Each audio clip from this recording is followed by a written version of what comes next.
Boa noite a todos. É um prazer estar aqui. Trago um abraço carinhoso lá do pessoal do Eluz. Só reforçando uma coisa. Muita ideia, deixa eu marcar o que ela estava falando. Eu estava até comentando com a minha esposa, como é gostoso chegar na casa espírita, todo mundo... Se a gente pegar o livro Missionários da Luz, capítulo que fala tudo sobre passe, lá o André Luiz foi fazer a visita num centro durante uma palestra. E todo mundo que chegava na casa, sentava, já ia recebendo o benefício diretamente dos espíritos. Desde que a pessoa estivesse tranquila, relaxada, sabe? Favorecendo a recepção. Se a gente não favorecer a recepção, complica. Então é importante chegar um pouquinho antes, tranquilizar. Mentalmente fica visualizando a solução. A gente não faz isso, né? Toda hora a gente fortalece o quê? O problema. Quantas vezes a gente fala por dia, estou sem dinheiro? Vai continuar o quê? Sem dinheiro. A Joana de Anjos fala através do Divaldo, não é o tema não, deixa eu falar rapidinho, ela fala assim, se a gente soubesse a energia que a gente coloca, o sentimento, quando a gente fala, eu vou falar bem rapidinho, tá? Não posso, não consigo, não tenho, a gente vai ficar, continua não podendo, não conseguindo e não tendo. Então, mentalmente, como diz Joana de Anjos, tudo provém do pensamento. A gente começa a visualizar a solução do problema. E depois tem a atitude correspondente. Mas muito importante o que ela falou no começo. A espiritualidade amiga faz a parte dela. Leia esse capítulo. É tudo sobre o passe. Se eu não me engano é 16 ou 17. Fala tudo. André ali chegou na casa espírita, tinha 6 entidades assim ao redor do salão. Uma túnica, coisa mais linda, eram os técnicos do passe. Durante o estudo, cada pessoa da casa recebia os benefícios. Mas para isso a pessoa tinha que estar o quê? Receptiva também. Vamos lá então? Um estudozinho? Até quando nós vamos sofrer? Fala, Bia, até quando? Depende do quê? Até quando Deus quiser, né? Aí a gente também, né? Vamos fazer um estudozinho? Queira ou não, tem sofrimento para tudo quanto é gosto. Casimiro Cunha, através do Chico, fala o seguinte: entre as forças corretivas que educam a humanidade, as duas mestras maiores, a dor e a necessidade. Leon Denis, no livro no livro do Destino, o problema do destino, da dor, fala que a dor tem uma única função em nossa vida: educativa. Porque a gente é doidinho para falar que a hora que está sofrendo a gente está sendo o quê? Fala, vocês não têm que ter vergonha. Castigado, punido. Nós espíritas falamos o quê? Hã? Karma do passado, dívida do passado e por aí afora, né? A dor é uma coisa. E dói mesmo, tá? A gente precisa aprender muito sobre a palavra aceitação. Porque aceitar as coisas é fácil? Não é. Tá? Não é. Como o Espírito Lázaro fala no Evangelho, ele fala o seguinte, Evangelho segundo o Espiritismo: a obediência é o consentimento da razão. A resignação é o consentimento do coração. É aí que a coisa pega. Porque a hora que a gente está passando por uma dor e gera uma quantidade de sofrimento, a emoção normalmente é de revolta. E mais? Vamos? Ódio, nós somos humanos, não somos? Estamos dentro da doutrina espírita. Então, vamos pegar um apoio. Estou vendo que vocês estão com vergonha de falar. Joana de Anjos, de novo, no livro Plenitude. Humano é todo indivíduo que se considera capaz de errar e magoar-se, mas ao mesmo tempo de se reerguer do pântano sem carregar consigo as marcas do terreno pantanoso. Antes de sermos espíritas, somos o quê? Humanos. Ah? Estamos longe da santidade que a gente imagina que a gente É. Isso é um crime. Se a gente começar a viver com aparência, sabe? A gente começa a rotular a doutrina espírita. Espírita não faz isso, espírita chora. Chora em velório? Vocês têm certeza? Eu chorei no do meu pai, de vez em quando dá saudade, né, mãe? Eu choro que nem um doido. E choro mesmo, porque aprendi no livro Renovando Atitudes do Hamed que a lágrima é uma materialização da emoção. Se a gente não deixa escorrer e materializa, ela cristaliza por dentro. Mas tem muito choro de revolta. Sofrer evolui? Vamos partir desse ponto. Quem acha que evolui? Não sei. O que vocês acham? Quem está falando? Achei que era algum desencarnado. Depende como você... Vocês concordam com ela? Concordam? Então vamos lá. Primeiro, qual que é a diferença de prova e expiação? Porque não tem como a gente escapar, tá? Prova e expiação. No livro Consolador, quando eu li Emmanuel falando a diferença, eu acho que ele estava meio bravo, nervoso e estressado, tá? Porque ele fala que prova. Está no livro Consolador, tá? Prova é a luta que ensina o discípulo rebelde e preguiçoso a estrada do trabalho e da edificação espiritual. Isso é prova. Expiação, a pena imposta a um malfeitor que cometeu um crime. Pesado, não é? Cara, ele me chamou de discípulo rebelde e preguiçoso. Tá? Nós vivemos num planeta de... Tá, vamos lá. A gente passa mais por prova ou por expiação? O espírita, não estou preocupado com as outras religiões, aliás, que é toda religião abençoada. O espírita é doidinho para ser vítima, ele fala que ele passa mais por expiação. Evangelho segundo o Espiritismo. Entretanto, não é preciso crer que todo sofrimento suportado nessa vida seja indício de uma falta passada. Frequentemente são provas que o Espírito escolheu. Livro Plenitude, que eu indico para vocês, da Joana de Anjos. É tudo sofrimento, tudo sobre o sofrimento, origem, causa e sensação. Ela define assim, que as provas são mais leves. A gente pode mudar facilmente. Expiação, normalmente, é uma situação o quê? Imposta porque nós cometemos um erro. Vou resumir assim, um caso de uma amiga minha. Ela e o marido têm um filho, hoje já está com 20 e poucos anos. Surdo de nascença. Agora que ele conseguiu fazer uma cirurgia e colocou por dentro, tá? Mas aquela dificuldade. No começo, né? É fácil aceitar? Não. Eis que ela recebeu de um amigo espiritual: querida filha, não fique triste. Esse filho, em vidas passadas, também foi filho de vocês. Só que vocês o induziram a cometer o suicídio com um tiro no tímpano. E ele lisou todo o perispírito nessa região. E vocês estão juntos hoje para vocês devolverem um pouco de equilíbrio dele. Mesmo assim, olha só o que a Joana de Anjos fala nesse livro.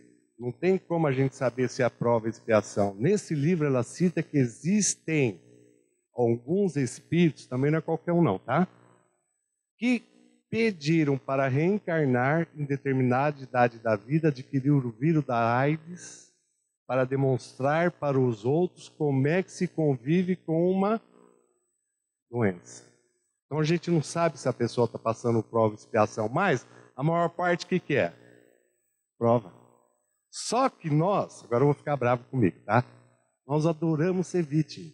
A gente joga desculpa tudo em cima de quem? Espírito tem uma costa do tamanho do quê? Vamos ser sinceros. Não é verdade? Põe larga nisso. Ou então a gente joga tudo na vida passada. Nós só crescemos normalmente através do quê? Da prova. Tem um espírito através do Chico, ele falou o seguinte: eis nosso caminho à vida, à vista. Provação a provação. Quem a suporta conquista o rumo da perfeição.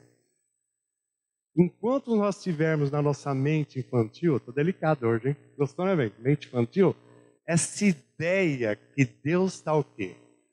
Unindo, Deus está castigando.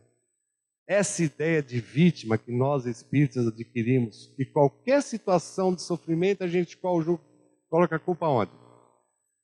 Lá na vida passada, sendo que de 70% a 75%, segundo a irmã, se estava jogar a responsabilidade para ela. Eu não gostei quando eu li isso, tá? Eu, Lúcio, tem um capítulo chamado Karma Imaginário. Karma Imaginário, olha só, para os espíritos. Eles olham para nós, vamos dar só algumas palavras, fala aos espíritos, jogando tudo a culpa onde? Na vida passada. Sabe o que ela fala? Que 2/3 do que nos acontece nessa vida tem origem nessa vida. Imprudência e escolha mal feita. Da minha vida, tá? Vocês que sabem. Tá? E mais ainda, quando a gente fala de aceitação, a gente não consegue entender. Porque mentalmente, tá, obediência. A gente sabe na doutrina espírita que o universo é regido por quê? Qual foi a primeira coisa que Deus fez? Já consegui pegar. Qual foi a primeira coisa que Deus fez? O que foi? Não foi a mulher? Quem? O homem. Não foi isso? E tirou a mulher da onde? Costela. Carne de? Estou brincando, vocês dão um pouquinho de risada. A primeira coisa que Deus fez foi o quê? As leis perfeitas e imutáveis. Evangelho de Mateus, quando Jesus falou a cada qual segundo as suas obras, sabe o que ele quis dizer? Que cada um de nós está curtindo aquilo que nós fizemos. Nós estamos sempre no processo de ação e consequência. Não vou pôr reação não, tá? Ação e consequência. Se hoje a consequência não está boa, é duro a gente admitir. Quer dizer que aí para trás as nossas atitudes foram o quê?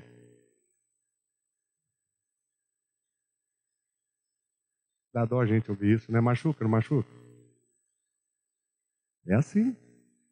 Quando Jesus falou, bem-aventurados que choram, os que choram porque serão consolados, o que ele quis dizer? Felizes aquele que consegue, como ela falou lá, saber o quê? Sofrer. Que poucos de nós sabemos o quê? Sofrer. No livro Vinha de Luz, capítulo 80, é um capítulo lindo, chama Como Sofres. Sabe o que Emmanuel fala? Não basta simplesmente sofrer para ascender à glória espiritual. Indispensável é saber sofrer, extraindo as bênçãos de luz que a dor oferece ao coração sequioso de paz. Só que no fim do capítulo ele fala, infelizmente, poucos sabem sofrer. A maioria está o quê? Revoltado, amargurado, o coração o quê? Arrebentado, como até alguém falou de ódio aqui, né? Por não aceitar o quê? Uma situação. Quando a gente fala resignação, eu gosto muito dessa parte do Evangelho, tá? O Lázaro falou, obediência da razão. Resignação vem da onde? Do coração. Porque o coração é o quê? Simbolicamente, é emoção. Pega uma pessoa que está chorando, manda ela parar de chorar. E não pode mandar parar de chorar. Não pergunto por quê. Você vai junto com ela, depois você procura o quê? Porque a emoção não é racional. Obediência, o que é? A gente dá razão, a gente sabe que é por leis. Só que na hora de aceitar um sofrimento, nós espíritos não fazemos apologia para sofrer não, como meio de evolução. Alguém aqui gosta de sofrer? Ninguém gosta. Machuca, agride, dói, que mais? Ainda mais que a quantidade de sofrimento é individual. Olha, vou ser sincero para vocês, não tenho vergonha de falar. Uma quarta eu falei aqui. Eu tenho um pavor de dentista. Quem falou 2? 2. Deve ter mais gente aí que ficou com vergonha, tá? Diante de uma dorzinha, que normalmente gera 2 sofrimentos para a pessoa, Para nós dois ali, ó, a mesma dor vai gerar o quê? Um sofrimento, só Deus sabe o tanto. É verdade. Por isso que a gente fala que o sofrimento é uma questão o quê? Da pessoa o quê? Visualizar. Tinha um amigo meu, vou citar o nome porque ele deixa citar em palestra, o Valtinho. Às vezes alguém conhece aqui. Ele usa 2 muletas. Deficiência nas pernas e nascença. Antes de conhecer a boa doutrina espírita, não saía do bar tomando cerveja e revoltado. Hoje em dia, em sonho, ele já se vê o quê? Andando sem as muletas. Porque ele aprendeu a lidar com uma situação que ele não pode o quê? Mudar. Existem algumas situações na nossa vida que a gente não pode mudar. Que faz parte de um processo evolutivo. Mesmo assim, Kardec perguntou aos espíritos, a primeira pergunta que eu fiz, até quando a gente vai sofrer? Se Deus quiser, eu o quê? Paro. Ou então eu vou tomar um monte de passe para o quê? Vai parar de sofrer? Não, porque vai sair lá fora, se continuar com o mesmo pensamento, a mesma emoção, o passe faz o quê? Aqueles espíritos que estão correndo atrás de nós, aqueles que estão na média de último censo, não sei se vocês sabem, tá? No planeta Terra existe 7 bilhões e meio de almas. Almas na doutrina espírita é quando o espírito está o quê? No corpo. Fora do corpo, sabe quanto existe? Espírito, vocês não sabem? Não? 24 bilhões. Sabe vivendo aonde? Adivinha onde? Em volta da onde? De nós, do planeta Terra, num processo de simbiose entre... É sério? Ó, dá uma média de 4, 5 espíritos para cada um. É sério, vivendo num processo de simbiose de pensamento e emoção. É sério. Nós espíritos é uma ilusão, todo mundo falar que vamos desencarnar, descanse em paz. Pode até descansar um período. A colônia mais famosa, qual que é? Onde fica nosso lar? Tá. Mas em qual camada? Ainda está no final do umbral. É verdade. No Rio de Janeiro, em cima, no Rio de Janeiro, leia aquele livro Cidades no Além, que o Chico deu aval daquele livro lá, tá? Em cima, fundado pelos portugueses, tá? Essa colônia hoje está totalmente mudada. Mas eu quero que entenda que ainda está na zona o quê? Do umbral. Por que nosso lar tem aquela muralha lá? Então esses espíritos estão convivendo aqui com a gente. Sabe? A gente alimenta. O umbral é feio por quê? Não posso mudar o assunto. Quem que alimenta o umbral? Nós, os nossos pensamentos, as nossas o quê? Emoções. O André Luiz fala que chega a ver até larva e verme em cima dos nossos pensamentos. Quem falou aí, credo? Quem falou? Lê as obras do André Luiz, sério. Não vou falar qual que está não, que é para todo mundo ler. Os miasmas. Cria larva em cima do nosso pensamento. Então o negócio está o quê? Está complicado. E a gente entende que aceitar é gostar de sofrer. Não é isso. Tem situações que na nossa vida, a gente tem, como tudo na vida, a gente tem o capital e o quê? E a dívida. A gente adora fixar a mente no quê? A dívida. Olha um exemplo rápido. Quando a gente conhece uma pessoa, o amor é o quê? Só aumenta, né? Qual que é o teu nome? Sei que... Ellen, não é Ellen? Chega o quê? Por que será que às vezes isso com o tempo vai caindo? Por que vocês acham? Por quê? Não, peraí. Está conhecendo melhor? Não. Não é o tema de hoje? Primeiro que a gente não aceita o outro como ele é. A gente acha que defeitos, que diferenças são o quê? Defeitos. Diferenças não são defeitos.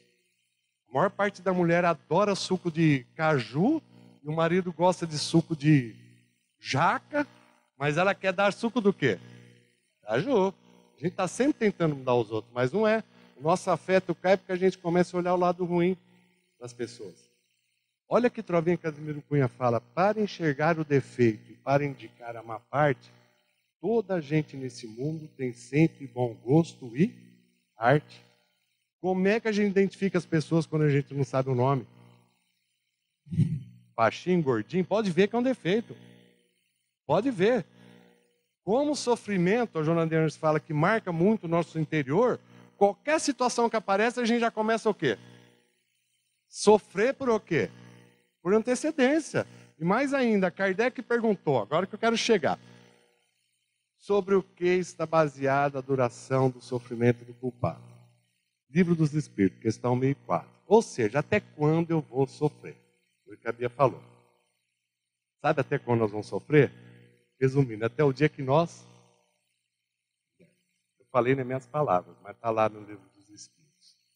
A duração do sofrimento depende do tempo que ele emprega para se melhorar. O estado de sofrimento e felicidade é proporcional ao grau de depuração do espírito. A partir do momento que ele se melhora, a duração e a natureza do sofrimento o quê? Modifica. Por quê? Porque a dor que gera o sofrimento é uma lei o quê? Educativa. Por isso que vulgarmente a gente fala, sabe quando até quando eu vou sofrer, Lúcia? Até o dia que eu quiser. É uma lei, ela é educativa. Qual que é a finalidade da lei divina se a pessoa está se melhorando, mudando o sentimento, ela continua o quê? Sofrendo. Maria Dolores, através do Chico, fala o seguinte: Deus modifica o sofrimento aceito em paz, alegria, progresso e proveito. Todo mundo tem um lado da dor. E tem um lado bom do quê? Da vida. Conheci uma senhora, 40 anos casada, os 30 últimos anos, uma infelicidade tremenda, porque o marido era alcoólatra, ela não conseguia fazer com que ele... E não vai parar. Só que ela começou a valorizar o quê? Ele era trabalhador, honesto, não agredia. Ela começou a valorizar o lado bom dele. Vocês acreditem que depois de 10 anos, isso influenciou ela e ele que ele parou de beber?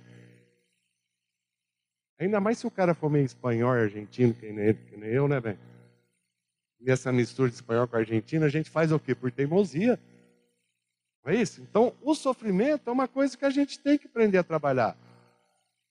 Nós podemos ser 100% felizes no planeta Terra? Longe disso. Os Espíritos falaram que tem virtudes espirituais que a gente desconhece, mas a gente pode ter momentos do quê? De alegria. A dor vai existir, a quantidade de sofrimento a gente que vai colocar. Quando a gente conhece a doutrina espírita, nós temos que começar a mudar um pouquinho o modo de olhar o quê? A vida, as dificuldades. Aquilo que o ser humano mais quer na vida, eu já vou encerrar, é sombra e água fresca. É o que ele menos vai ter. Quando a coisa começar a ficar muito boa, fica desconfiado, tá? Não, assim, sabe? Porque é uma aprovação atrás da outra. Passa por uma crise financeira violenta. Vai ver que depois, cada centavo, você o quê? Dá valor, a gente tem um ensinamento em cima disso. Mas a gente fica na posição de vítima. Eu sou tão bonzinho, por que acontece tudo comigo? Quem falou que dó? É um coitadinho, não é? Eu, espírito, então adoro falar, como ele falou ali também. Eu estou sofrendo porque é meu karma. Na minha família é tudo inimigo da existência. Esse é outro assunto para outro dia, tá? Vocês acham que a lei divina vai colocar tudo inimigo numa única família? Se tendo um desafeto, a convivência em si já é difícil, mas não é isso. Quando Jesus falou, tenho-vos dito essas coisas, para que minha alegria esteja em vós, e a vossa alegria seja completa, por incrível que pareça, Jesus era alegre e pediu para que nós fôssemos também o quê? Alegres. Embora às vezes a gente passe por uns processos o quê? Complicado de dor que vai gerar sofrimento. Quanto mais revoltado, pior porque a gente não consegue associar a razão com o nosso o quê? Sentimento. Por isso que aquela hora que eu falei, se vocês encontrar uma pessoa chorando, a pior coisa é mandar ela parar o quê? De chorar, que ela não vai parar de chorar. Um dos motivos que Jesus falou muito em parábolas e histórias, qual que vocês acham? Que esse esquema mexe com lá no nosso lado o quê? Emocional. Resignação, só vou dar uma dica para encerrar de vez agora. Vocês já ouviram falar em resiliência? Resiliência, palavra chata, né? A física que estuda. Sabe capacho?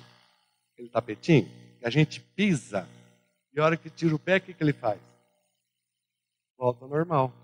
Resiliência, capacidade de certos materiais e após receber uma pressão, a hora que essa pressão sai, ele é o quê? Volta ao normal. Nós precisamos aprender isso. Saber sofrer. A hora que a pressão vem, a dor vem, sofre, tá? Mas procuramos cada vez sofrer o quê? Menos. É isso que é o objetivo. Porque o nosso planeta aqui, ó, e fora os rolos que a gente acaba arrumando uma dívida em cima da outra. E só tem uma cura para a gente diminuir o sofrimento, é o famoso ato o quê? Amoroso. O que é ato amoroso? Todo mundo de pé para encerrar. Não fica com medo, não. De quarta, quando eu venho, a gente faz a mesma coisa. Primeiro um sorriso. Azar dos seis. Quem não quiser sorrir, não é para mim, não, é para vocês. Vira para a pessoa do lado com respeito, mas muito carinho e dá um abraço bem gostoso.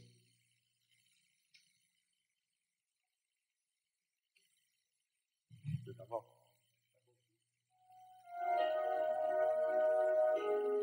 Isso é um ato o quê? Amoroso. Perguntaram para Joana de Anjos o que era amar ao próximo dia a dia. Sabe o que ela falou? Nunca deixe que alguém afaste de ti sem levar um sorriso, uma palavra amiga e um abraço. Esse pequeno ato amoroso queima uma dívida de expiação aí violenta. Tá? Obrigado de coração e que a gente possa retornar ao nosso lar com uma alegria interior muito grande.